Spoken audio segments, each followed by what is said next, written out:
Hello everyone and welcome back to my channel instrumental banker. So आज की इस video में आपका स्वागत है। और आज की इस वीडियो में मैं डिस्कस करूंगा about the result of 2024 IBPS RRB, जो कि कल रिलीज होने वाला है हमारा फाइनल रिजल्ट। आज बहुत दिनों के बाद मैं ये वीडियो डाल रहा हूँ। तो आज की इस वीडियो में मैं जनरली डिस्कस करूंगा अबाउट डॉक्यूमेंट वेरिफिकेशन। रिजल्ट आने के बाद जो भी लोग सेलेक्ट होंगे फिर वो आगे कैसे प्रोसीड कर सकते हैं। जो भी मेरा एक्सपीरियंस रहा था, जिस तरह से मैंने स्केल 2 में रिजल्ट आने के बाद जिस तरह से मैंने डीवी करवाया, कैसे मैंने ज्वाइन किया and how I proceed for the free joining formalities, ये सारी चीज़ें हम लोग डिस्कस करेंगे इस वीडियो में। तो जैसा आप लोग सब कोई जानते हैं, सबसे पहले कॉन्ग्रेचुलेसन एवरीवन एडवांस में जिनका रिजल्ट कल हो रहा है और ये जिनके अच्छे मार्क्स आ चुके हैं, जिनको लग रहा हो कि हमारा सिलेक्शन कल हो जाएगा। So all the very best to them.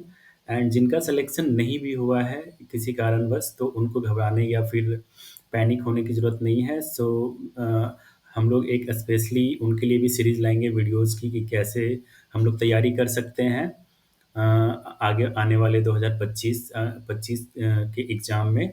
तो वो भी हम लोग डिस्कस करेंगे। फ़िलहाल हम इस वीडियो में बात करेंगे for those who are getting selected in IBPS RRB GBO और स्केल 3, एंड वो कैसे प्रोसीड करेंगे रिजल्ट आने के बाद, क्योंकि काफ़ी कन्फ्यूजन रहता है कि रिजल्ट डिक्लेयर होने के बाद कौन-कौन से डॉक्यूमेंट चाहिए, डॉक्यूमेंट वेरिफिकेशन के लिए कहाँ से कौन से डॉक्यूमेंट बनवाने पड़ेंगे। ये सारी चीज़ों का कन्फ्यूजन रहता है। तो इसके लिए घबराने की ज़रूरत नहीं है। बने रहिए हमारे इस वीडियो में और चैनल को सब्सक्राइब करना ना भूलें दोस्तों। तो सबसे पहले हम लोग बात करते हैं रिजल्ट की आप लोग सबको जानते होंगे। जिनको पता होगा कि 15 प्लस मार्क्स होंगे उनके 15 प्लस या 20 प्लस जो भी हो। ऐसा नहीं है कि जिनके 15 प्लस ना हो उनका सिलेक्शन नहीं होगा। अगर जिनके 10 प्लस भी हैं, अगर उनका इंटरव्यू काफ़ी अच्छा गया है, बेटर गया है, so they might get selected, so they need not to worry about the result. Okay.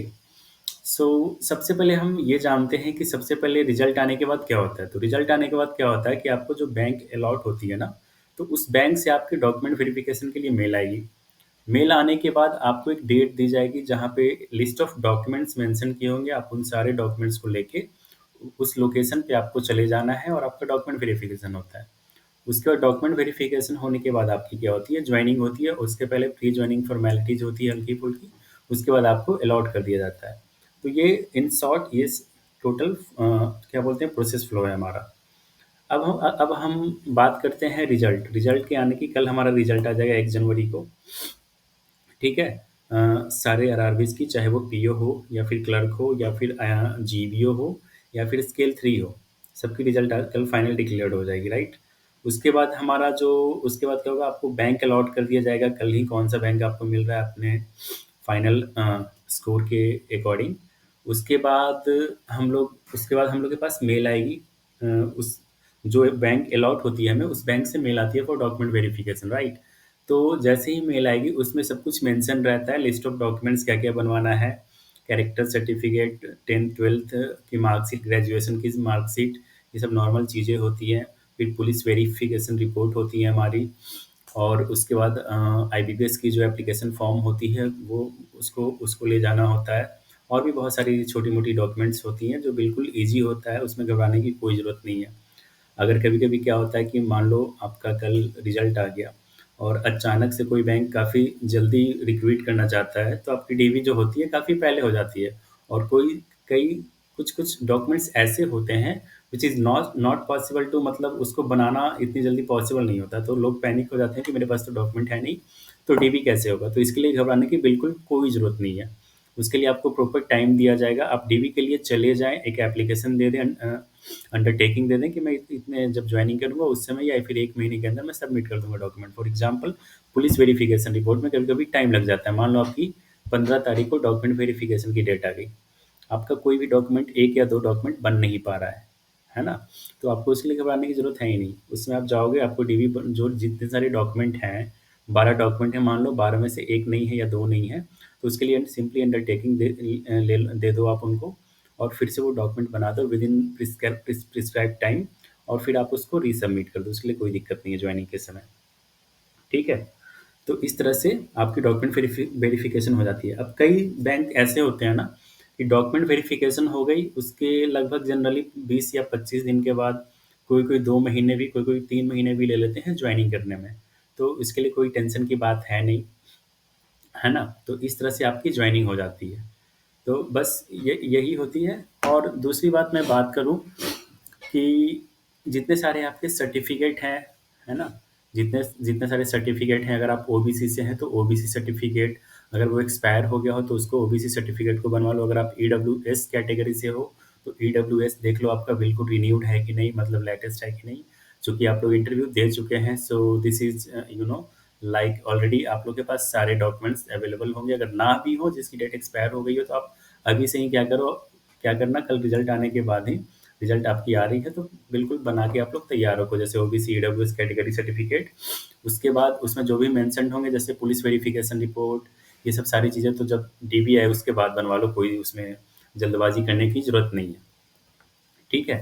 तो ये बात हो गई हम लोग कैसे जॉइनिंग के पहले, रिज़ल्ट आने के बाद कैसे प्रोसीड करना है। सारी सर्टिफ़िकेट, एजुकेशनल क्वालिफ़िकेशन की सर्टिफ़िकेट एंड मार्कशीट होनी चाहिए आपके पास। उसके बाद कैटेगरी, जिस कैटेगरी से आपने फॉर्म फिल अप किया था, उस कैटेगरी का सर्टिफ़िकेट होना चाहिए। एंड देन ये हो गया, उसके बाद कैटेगरी का तो हो गया, मार्कशीट हो गया, सर्टिफ़िकेट हो गया, और ये बेसिक चीज़ें हैं। उसके बाद उसके बाद आपको क्या करना होता है, जो जब डीबी के लिए आएगा तो उसमें एक होती है पुलिस वेरिफिकेशन रिपोर्ट और एक होती है कैरेक्टर सर्टिफिकेट। ठीक है? तो कैरेक्टर सर्टिफिकेट तो दो दो जगहों से बनाना होता है, इसमें उतनी ज़्यादा परेशानी की बात है नहीं, आराम से बना लोगे आप। ठीक है? तो ये बस डॉक्यूमेंट्स होते हैं लिमिटेड, और कुछ-कुछ फॉर्मेट्स होते हैं, बस उसको वहाँ पे भरना होता है, फिल अप करना होता है। ये सारा काम 2 से 3 घंटे में सारा कहानी खत्म हो जाएगा। फिर आपका डीबी समाप्त हो जाएगा। डीबी समाप्त होने के बाद आराम से घर जाइए, आराम कीजिए जब तक मेल ना आ जाए जॉइनिंग की, बता दिया जाएगा आपको कब जॉइनिंग है, मेल भी आ जाएगी। तो उसके लिए बेफ़िक्र रहिए और उस टाइम पे आपको जाके जॉइन कर लेना है। ठीक है? तो इस तरह से पूरा प्रोसेस फ्लो होता है। ठीक है दोस्तों? तो इस वीडियो में मैं बस यही डिस्कस करने वाला था कि रिज़ल्ट आने के बाद क्या करते हैं? What to do after result being announced, right?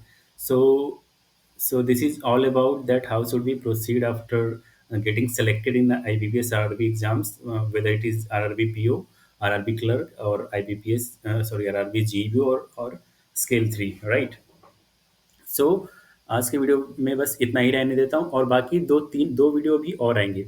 एक वीडियो आएँगी अबाउट क्वेरी, जो हमारे पास बहुत आ रहे थे, जो लोग इस बार ना हो पाया, उनका सिलेक्शन नहीं हो पाया है, वो लोग क्वेरी कर रहे थे। और एक जो पहली बार एग्ज़ाम देंगे इन 2025, उनके लिए भी क्वेरी आ रही थी कि अगर हम प्राइवेट बैंक से हैं तो एक्सपीरियंस लेटर कैसे लें? कितने घंटे पढ़ें दिन में? कब से तैयारी शुरू करनी चाहिए अगर हम 2025 को देख रहे हैं तो? I mean when we should start, कि हमारा सिलेक्शन बिल्कुल पक्का हो जाए। एंड कहाँ से पढ़ें, क्या पढ़ें? तो इसके लिए बिल्कुल घबराने की ज़रूरत नहीं है। उनके लिए भी सेपरेट इस बार वीडियो डालता रहूँगा मैं, बीच में वीडियोज़ नहीं आए थे क्योंकि मैं भी पढ़ाई कर रहा था कुछ-कुछ। तो दोस्तों बने रहिएगा हमारे चैनल में, और बाकी 2-3 जो वीडियो अभी और आएँगे, उसके लिए भी आप लोग उसको भी देखते रहिएगा। और दोस्तों चैनल को सब्सक्राइब करना ना भूलें। अब से रेगुलर वीडियोज़ आएँगी आपके पास, for those who are getting selected, and for those who किसी तरह से कारणवश उनका सिलेक्शन ना हो पाया है और इस बार 2025 के लिए फ़ोकस कर रहे हैं। सो अभी से ही लग जाना है उसके लिए, और हमारी वीडियोज़ भी काफ़ी आती रहेंगी जो आपको हेल्प करेंगे कि that how should we crack the IBPS RRB exam for GBO and scale 3, right?